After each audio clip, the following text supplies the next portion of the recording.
So BlacKkKlansman is directed by Spike Lee and is the true story of Ron Stallworth, who is hired as the first black detective in Colorado Springs, Colorado Police Department, and he's soon assigned to go undercover to take down the Klu Klux Klan from the inside. I had no idea what this film was about until a couple of days ago, so as soon as I heard that premise, I was instantly intrigued. That combined with a really positive word of mouth got me quite looking forward to BlacKkKlansman. Now it's out in the UK, I've just got back from seeing it, and I quite liked BlacKkKlansman. I didn't love it as much as a lot of people have, but it was a really solid film.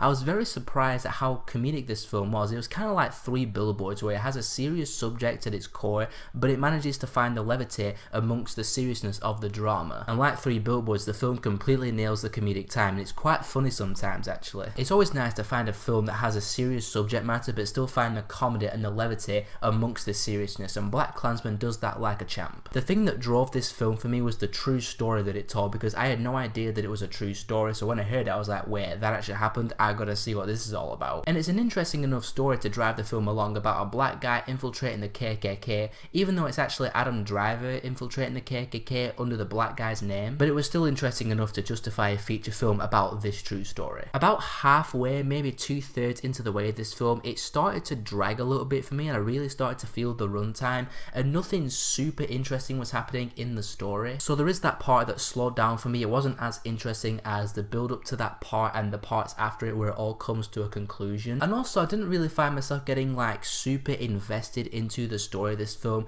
and that's the thing, the film for me didn't have a whole lot of resonance, and I understand people who will find this film resonating because of the subject matter with racism and Black Lives Matter. I understand that. If you resonate by that fact, that's great, I understand that, but I've not necessarily experienced this level of racism in my life, so I just can't really connect to this story and these characters. So the film wasn't a resonating film for me, it wasn't necessarily a compelling film for me, but it was an interesting film. Like I said, it's got an interesting true story, and I was really impressed at how they balanced the drama and the comedy really well. One never compromised the other. It was also very well acted as well. John David Washington is his name, who plays the main guy. He was really good. I loved Adam Driver in the film, he was great. I didn't like BlacKkKlansman as much as I wanted to, and I didn't love it as much as a lot of other people have, but it's still a solid biopic. I liked it very much, so I will give BlacKkKlansman a 3.5 out of 5. Thanks for watching as always guys, and just a heads up, the reason why this video is an audio only is because I've just moved into a new bedroom and I'm really struggling to find a new placement for the camera, so I'm going to be doing audio only reviews for now until I can find a new setup and figure that out.